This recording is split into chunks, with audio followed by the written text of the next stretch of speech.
हुई आज?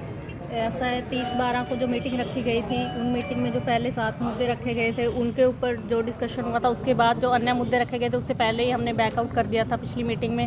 उनके ऊपर दोबारा से फिर से ये चर्चा दी गई है और हमें जो प्रोसीडिंग है वो हमें 5 मिनट पहले दी गई है। हमें तो पता ही नहीं है उसमें क्या डिस्कशन करनी है और क्या मुद्दे डाले गए हैं, हमें इस बारे में कोई नॉलेज नहीं है। मतलब प्रोसीडिंग तो पहले देनी चाहिए थी ना? हाँ जी, इनको पहले देनी चाहिए थी। आज की मीटिंग की भी हमसे कोई रिसीविंग नहीं ली गई। हम प्रतिनिधि जी हैं, साथ में उनसे बातचीत करते हैं। सर प्रोसीडिंग बता रहे हैं पार्षद साहब, क्या मामला? देखो मैं आपको ये क्लियर करना चाहता हूँ कि जो हमारे यहाँ से नगर पालिका के सेक्रेटरी हैं, जहाँ जो अन्य कर्मचारी हैं, वो एज़ पर लॉ काम नहीं कर रहे। सबसे पहली बात, क्योंकि जो मीटिंग आज की निकाली गई उसका एजेंडा निकाला गया, वो आज तक हमें रिसीव नहीं करो, हमारी उसकी रिसीविंग नहीं है। ठीक है, पहली बात। दूसरी बात, जिस पहले मुद्दे पे आज बहस होनी थी वो प्रोसीडिंग की कापी हमें मीटिंग में जाने के बाद दी जाती है। आप ये बता दो कौन 5 मिनट में वो 62 मुद्दे पढ़ के उसके ऊपर बहस कर लेगा कि वो सही लिखे गए हैं गलत लिखे गए हैं। हमने तो आज भी यही बात रखी है कि जो अगर मीटिंग बुलाई जाती है तो उसका एजेंडा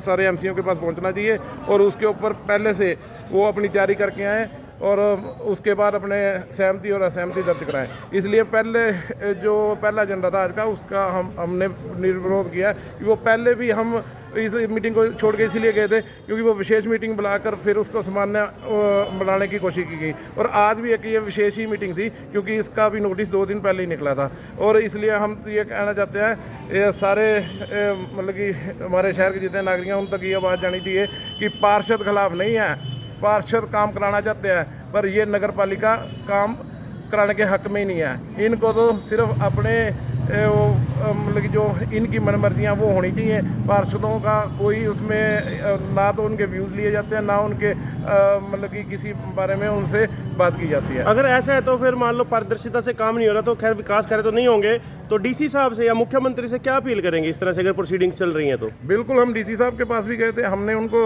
रिटर्न में दिया था कि भाई हमारे साथ कोई मतलब डिस्कशन नहीं की जाती प्रोसीडिंग लिखने से पहले। और उसके बाद मैं मुख्यमंत्री साहब के पास भी गया कि जो हमारे मेरे वार्ड में जो जिस गली का वो था, हमने उनकी भी संज्ञान में डाला कि भी ये सब चीज़ें हमारी नॉलेज में नहीं है और हमारे बिना मर्जी के ये लिखी गई हैं। आज को वीडियोग्राफी भी हुई थी अंदर जी? हाँ जी, आज वीडियोग्राफी हुई थी, इसलिए जो आज मौजूदा पार्षद चुन के आए हैं वही उन्होंने मीटिंग अटेंड की है और हम लोग तो सिर्फ ये तो उस मीटिंग में सर जो आज मान लो ये बात रखी थी भी प्रोसीडिंग की कॉपियों में पहले देनी चाहिए थी ताकि पता लगता है एजेंडा क्या है। बिल्कुल ऑन रिकॉर्ड रखी है। हाँ जी, उसकी कॉपी निकलवा ली जाए। पार्षद ने खुद रखी है कि ना तो हमें एजेंडे की कॉपी दी गई, ना हमें प्रोसीडिंग कॉपी दी गई, हम किस बात के लिए उसके ऊपर बहस करें। पार्षद साहब आप क्या मांग करते हैं अगर प्रोसीडिंग की कॉपी ही नहीं दी और सरकार ने महिलाओं को इतना मान सम्मान दिया, महिलाएं हर काम में आगे आ रही हैं, कॉपी नहीं दी, पढ़े लिखे पार्षद हैं आप, तो कैसे हल होगा? आप क्या कहेंगे?